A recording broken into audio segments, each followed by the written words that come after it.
जय माँ काली। प्रिय दर्शकों साथ को प्रिय दर्शकों, शनि भगवान की महिमा तो आप सभी जानते हैं, उनकी क्रोध दृष्टि के बारे में भी आप परिचित हैं और इतने परिचित हैं कि आप जानते हैं कि जिनके ऊपर उनकी कृपा होती है वो रंक से राजा बन जाता है और जिनके ऊपर उनकी क्रोध दृष्टि होती है वो राजा से रंक बन जाता है, भिखारी बन जाता है, अपना सब कुछ खो देता है। एक बार भगवान शिव के ऊपर शनि देव की 7.5 आई तो भगवान शिव तो योगी थे। जब उन्हें यह एहसास हुआ कि शनिदेव की 7.5 अब मेरे ऊपर आने वाली है तो उन्होंने शनिदेव का टेस्ट लेने की सोची, परीक्षा लेने की सोची। उन्होंने देखा, मन में सोचा कि देखूं शनि मेरे पर क्या प्रभाव पैदा करता है, और ऐसा सोच करके वो माँ पार्वती को छोड़ करके, कैलाश छोड़ करके, अपना जो स्थान था तपस्या का वहाँ छोड़ करके, और एक सरोवर में उन्होंने स्थान ले लिया, समाधि ले ली हाथी के रूप में। 7.5 साल धीरे धीरे ये समय व्यतीत हुआ, बीत गए। शनिदेव मालूम तो नहीं पड़ ही गया था कि भगवान शिव भोलेनाथ सरोवर के अंदर हैं, तो बाहर खड़े हो गए आकर के।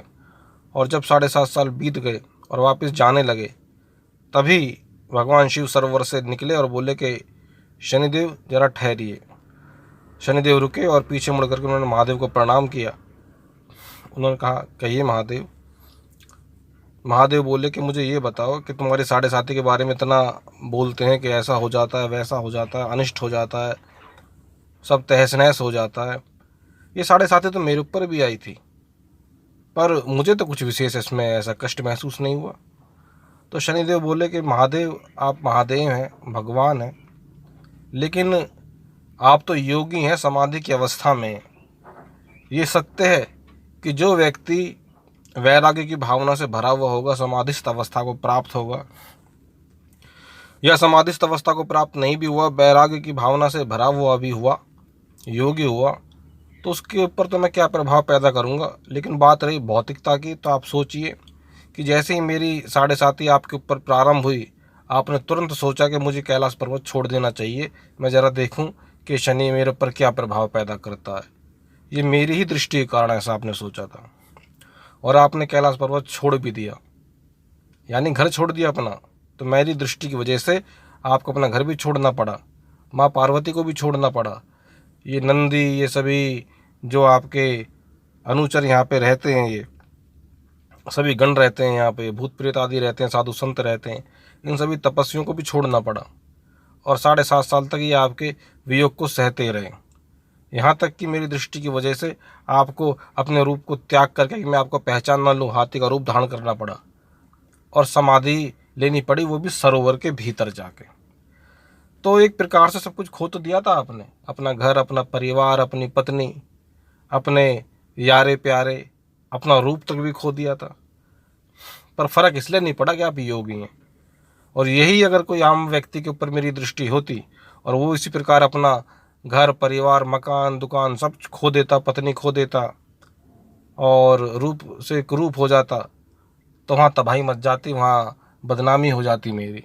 इसलिए मेरी इस दृष्टि का मतलब ये नहीं है कि मैं कहीं तबाही मचाने वाला गिरह हूँ। मैं तो सबको बराबर तोलने वाला गिरह हूँ, सबकी जो उन्होंने कर्म किए उनका दंड देने वाला गिरह हूँ, उनका फल देने वाला गिरह हूँ। अच्छा किया तो अच्छा दूंगा, बुरा किया तो बुरा दूंगा। लेकिन 7.5 जब किसी पे आती है तो उसका तात्पर्य यही होता है कि वो समय आ गया है। भैया, जब किसी पे आती है तो उसका तात्पर्य यही होता है कि वो समय आ गया है कि जो आपने बुरा किया था उसका भोग आप भोगें, अब आपको दंड मिलने का समय आ गया है। तो इस कथा से ये आप लोगों की समझ में आएगा कि भगवान शनि न्याय के देवता हैं, और उनकी दृष्टि अगर किसी के ऊपर पड़ती है तो वो अच्छी दृष्टि नहीं होती, बड़ी तीक्ष्ण दृष्टि होती है, बहुत क्रोधित दृष्टि होती है, जिसकी वजह से व्यक्ति की मन, बुद्धि, विचार सब कुछ एक प्रकार से ठगे से रह जाते हैं और व्यक्ति नुकसान के लिए, नुकसान उठाने के लिए, हानि उठाने के लिए अपने जीवन में मजबूर हो जाता है। तो ये कथा आपको समझ में आई होगी। इसके बाद इस कथा को बताने का मेरा खाली मकसद यही था कि हमारे ऊपर जब शनिदेव की दृष्टि पड़ेगी तो हम महादेव नहीं हैं जो सह जाएंगे, बहुत कुछ हमारी हानि हो जाएगी और हम उसको नहीं सह पाएंगे। तो क्यों ना उस दृष्टि के लिए कि वो हमें इतनी हानि ना पहुंचाए, शनिदेव हमसे प्रसन्न हो जाए, तो मैं कुछ आपको एक शनिदेव की साधना बताना चाहता हूँ, साधना देना चाहता हूँ। हो सके तो अपने गुरु के माध्यम से, अपने आचार्य के माध्यम से ये साधना आप संपन्न करवा लें। नहीं भी करवा सकते हैं तो खुद इस साधना को संपन्न कर लें। मैं इसका पूरा विधान आपको देने वाला हूँ। अभी तो बस खाली इतना ही बताऊंगा कि इस समय मकर राशि पर और धनु राशि पर और कुंभ राशि पर शनि देव की 7.5 चल रही है, जो 29 अप्रैल को मकर राशि से निकल के शनिदेव कुंभ राशि में प्रवेश कर जाएंगे। इसका मतलब ये है कि धनु राशि वालों को वो छोड़ देंगे, और जैसे धनु राशि वालों को वो छोड़ेंगे, जो पिछले 7-7.5 सालों से उन्होंने कष्ट भोगा है, उसमें उन्हें राहत मिलेगी, आराम मिलेगा और सुख का पल उनके जीवन में वापस लौट आएंगे, खुशियाँ लौट आएंगी। जो कुछ खोया था उस सबको वो वापस पा लेंगे। और जैसे ही धनु राशि को वो छोड़ेंगे तो एक नई राशि को वो अपनी गिरफ्त में लेंगे, अपनी पकड़ में लेंगे, जिसको मीन राशि बोलते हैं। तो 29 अप्रैल के बाद में मकर राशि, कुंभ राशि और मीन राशि वालों पर चलेगी 7.5, और अप्रैल के बाद में कर्क राशि और वृश्चिक राशि वालों पे चलेगी शनि की ढैया, यानी 2.5 साल का बुरा टाइम। अभी ढैया चल रही है समय मिथुन और कन्या राशि वालों पे, और 29 अप्रैल के बाद मिथुन और कन्या राशि वाले भी मुक्त हो जाएंगे। तो आज खाली ये जानकारी दे रहा हूँ, कल मैं पूजा का विधान डालूंगा। ये जानकारी देने का तात्पर्य ये था कि ये राशि वाले सावधान हो जाए और शनिदेव की दृष्टि कितनी उग्र होती है उसका आपको एहसास हो जाए।